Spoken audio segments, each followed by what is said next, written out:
Who am I? Richard Kazimer, media veteran. Why I got in radio is because I'm good with a knife. Contributor in Perth, Australia. Our friend Richard Kazimer in the United States. How are you guys enjoying the 19th century? Is that working out for you? How can you say, I'm not making fun of you as a race, I'm making fun of you as black performers? I think as a country, Americans are as patriotic as the most rabid UK football hooligan. Who am I? Richard S. Kazimer.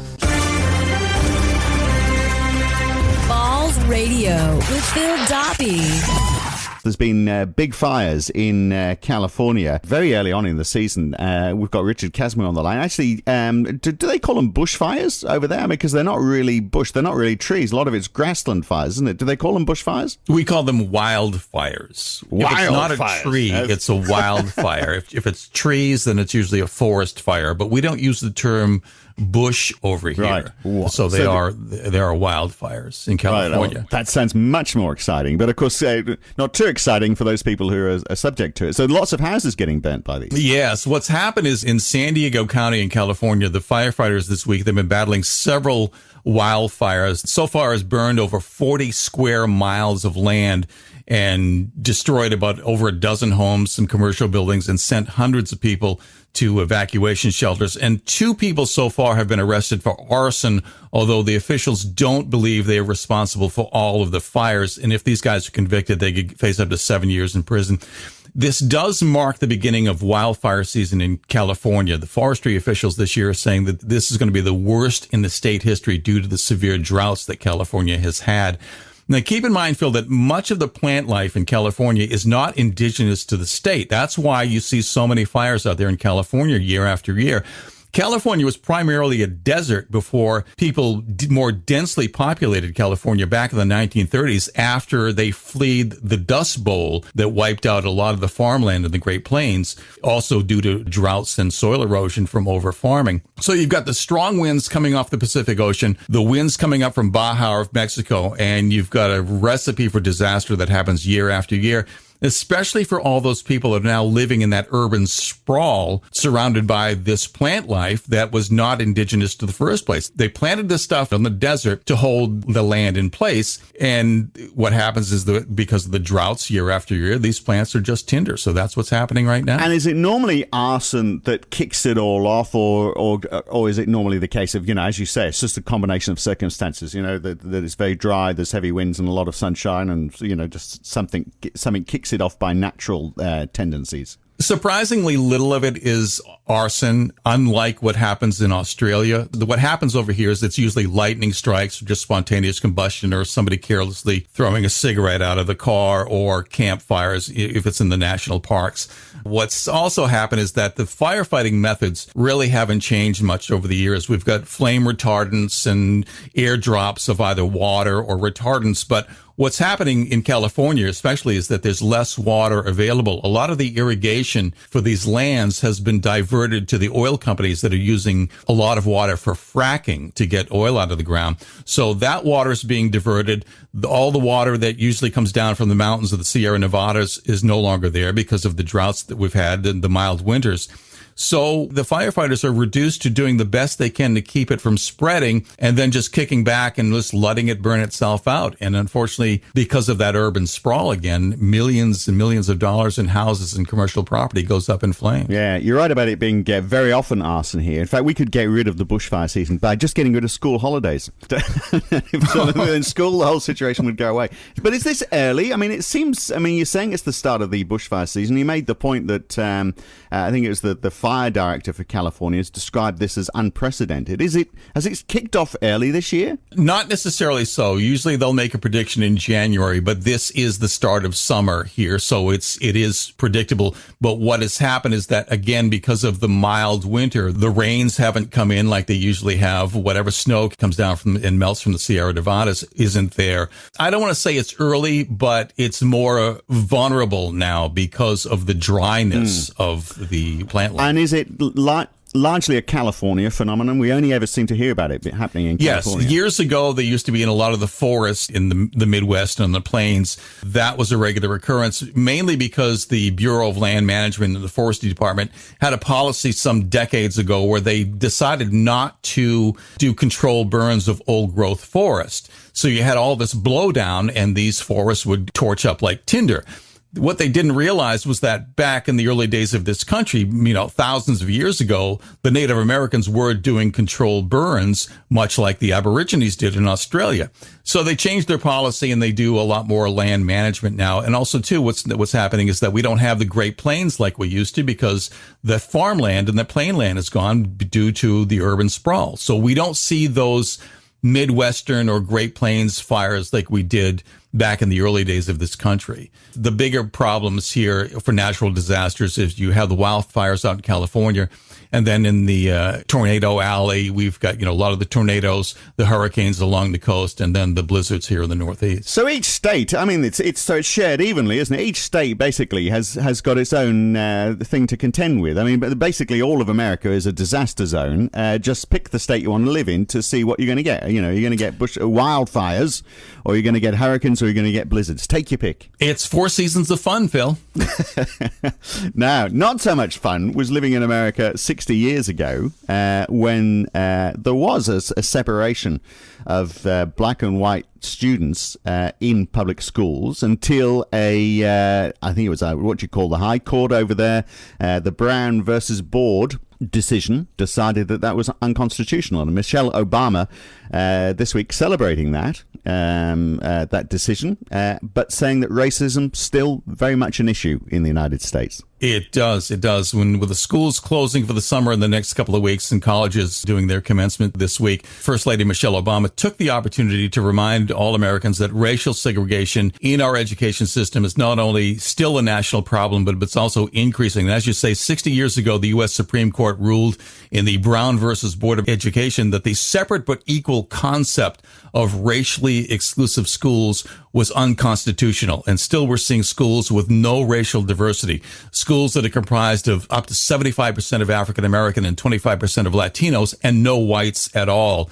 Now, Phil, although the schools can't legally discriminate against accepting minorities, what's happening here is that we're seeing a disproportionate number of predominantly white suburban districts receiving more funding for their schools than the densely populated minority schools in the cities. The forced busing experiment that we had here in Boston back in the 60s didn't work, to the point where you were still seeing the scars of racial division. And you're seeing... What was the forced busing, yes, did you say? Yeah. And it didn't work. But they were bringing in white kids from the burbs into the inner cities, taking some of the African-American kids from the inner cities and putting them in the burbs. And it just did not work. The social experiment did not work. And what they decided would be best was to sink more money into these schools. And what's happened, too, is that now you're seeing an increase in the burbs where the more middle class and the affluent white people are living, as opposed to the cities where the minorities live. You're seeing that the burbs are opting out of the public school system, and they're creating these kind of elitist charter schools. And that's also creating less of a multicultural diversity. So that's why the increase is happening, is that less money is going into the inner city schools, more money going into the burbs where the affluent white people are living. So it's segregation through osmosis, but there is an agenda there, and that needs to be rectified. But isn't it also just reflecting the makeup of the populations? I'm not saying this is a good thing, but isn't it saying, because a school obviously reflects its local geography, so isn't it saying, well, the schools, of course, are a single race because a lot of these suburbs are single race. But there is a cause and effect. It goes to why are minorities only able to live in the cities? Why are middle class and upper middle class people living in the burbs? Because there's a racial inequality, income inequality, an educational inequality. So it's all cause and effect, and we're seeing that tenfold. Last night I attended a commencement dinner at Brandeis University, where my wife works. Receiving an honorary degree was a gentleman named Jeffrey Canada. He started the Harlem Children's Zone 30 years ago, and it's one of the most successful education reform programs in the world. And Mr. Canada made a brilliant point about investing in education. He cited that the average cost to incarcerate a teenager in New York City is $150,000 a year. Now, once that youth is released from jail, there's zero return on that $150,000 for that petty crime that child committed. Whereas in his program, if you invest $5,000 in a child at the age of 5 years old, the outcome is guaranteed to be a college degree and some child who's going to make a difference in this world. Yet asking for $5,000 to invest in our children here in the United States is like pulling teeth. But we don't even flinch at $150,000 a year for throwing somebody in jail. So that is the problem. It is a no-brainer, isn't it? And it's something that, as you know, we are racing to be more like America here in Australia. Just the bad stuff out of America. We'll forget about the good stuff. We just want to go down all the mistakes you've made and see if we can make them as quick as possible. And that was certainly reflected in the budget last week. And education was part of it. You know, to sort of privatizing the universities or deregulating the universities so that they can charge what they like, rather than actually saying, well, no, we need to invest in education and make sure everyone gets a decent education. I mean, also saying, let's take a lot of the federal money and give it to the states and let them figure it out. So there's less money in total being spent on education. All that sort of common sense. And it is a no-brainer. Just educate the kids and they will do well. And the economy will do well because of it. All that sort of logic seems to have drifted out of the minds of our government, that's for sure. But also, the other problem you've got in the United States, and I think it could happen here too, particularly if we have more budgets like the one we've just had, is homelessness and that increasing rich-poor gap. I was reading this week, tent cities are becoming quite commonplace. So, I mean, you had a lot of people who were forced into trailer parks because they had no choice as to where to live. But now they can't even afford the trailers. They've got to live in tents. Well, the good news is America's homeless population decreased by 4% last year, 9% decrease since the beginning of the recession in 2007, but we're still seeing 600,000 Americans are homeless. Nearly a quarter of that population are children. And by homeless, I'm talking about living in cars, abandoned buildings, public parks, under bridges and the like. And as you said, we are seeing a rise in tent cities. When I was a kid, they were called hobo jungles back in the day. But states like California, Florida, Texas, they're seeing an increase in homeless population because it's warmer there year-round. States like New York and here in Massachusetts, we're also seeing an increase because our social service infrastructure is more intact. There are more places for these people to go to get some help. However, with all the federal and state budget cuts, the shelters and food banks have to turn these people away, and the municipalities have no choice but to evict and dismantle the tent cities for public safety, including the safety of the homeless people, because those people are more susceptible to violent crime than anyone else. Poor people living under a shelter. They are just victims of some of the most heinous crimes out there. Now, you would think, a stereotype would be that the homeless people are the ones who are committing the crimes. Such is not the case. These people barely have enough to keep themselves fed, to get up every morning and just survive. But they are victims of some heinous violence over here. And it's common practice, too, in a lot of cities where they will arrest people homeless or gather them up and then give them a bus ticket and send them on a bus to another city that has more social service programs. So that's why you're seeing in these areas that are either warmer or have more infrastructure in place, the increase in the tent cities. Wow. And Hillary Clinton, to her credit, has been talking about this as well, about the rising income inequality in the United States. Well, she has. It's funny, in spite of the Republican dirty trickster Karl Rove's asinine claim this week that she's suffering from brain damage, former First Lady and former Secretary of State Hillary Clinton, she made an impassioned speech this week at the New American Foundation on the rising inequality and the failing economic mobility here in the U.S. Now, nothing that she said, which was described as a populist speech, was new. She cited established world economic statistics regarding the shrinking American middle class, stagnated income levels, wage inequality among women and minorities. That's the established thing. If you read the headlines all the time, we just been discussing it for weeks here on Balls Radio about what's going on in the economy. But what's interesting about what she said is the conjecture that this is her announcement that she is running for president in 2016. Because all of her pre and post political life Hillary Clinton has been an advocate for populist causes. And to reiterate her leadership abilities in front of this crowd of heavy political hitters, everybody's just going nuts now because she specifically cited the failed economic policies of George W. Bush, who was the president after her husband, Bill. And during the Clinton administration, we had just great economic upswing, and Bush turned it into two wars we couldn't afford, we couldn't pay for, and economic deficit. And he was the precursor to the recession we went through. So that's the really thing, not what she said, but what it signals. When she said it. What it signals. Yes. Yeah. So finally, the idea that your health records are being shared. Now, to most people, that would appear abhorrent. And I guess this is another topic we do touch on from time to time on Balls Radio, is that question of privacy. What is good and what is evil?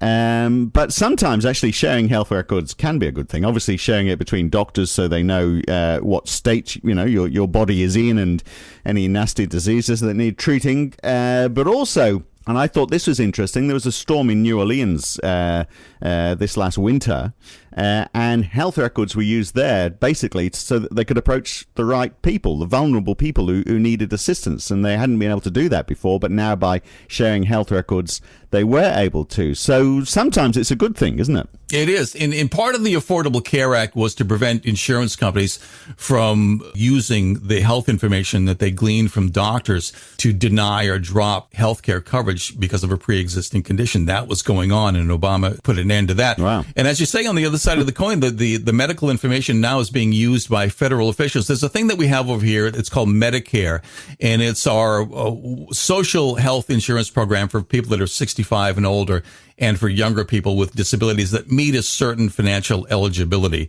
What they're doing now is state and federal officials are using that information of a patient's condition, whether or not they need dialysis or on a respirator or whatever, to now do a preemptive strike to get them the help they need before there's a natural disaster like a power outage or a flood or something like that. So that's what they're doing now, is in various areas throughout the country, New Orleans being one of them.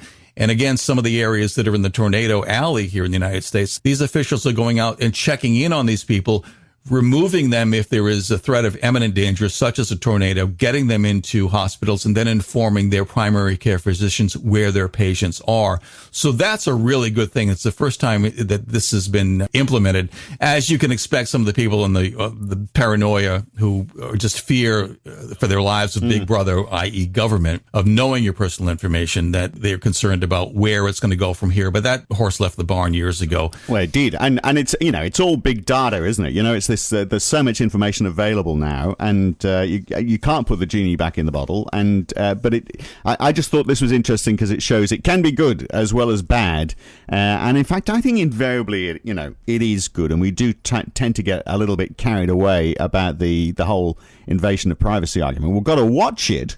But if we stop it totally, then we're stopping good things like this happening. I knew you would say that, Phil, because I have your records in my hand. Good. So how long have I got to live? When am I going to die? Does it tell you that? I'm not feeling too good now, and I'm just wondering if it says there what's wrong with me. No. And spoil the surprise, I'm not telling you. Oh, you bastard. All right, Richard Kazimer, we'll talk to you again next week. Thanks for your time. All right, brother. Take care. And the annoying thing is, for that little tiny bit of information he gave me there, I've got to give him a $7 co-payment. Balls Radio with Phil Dobbie.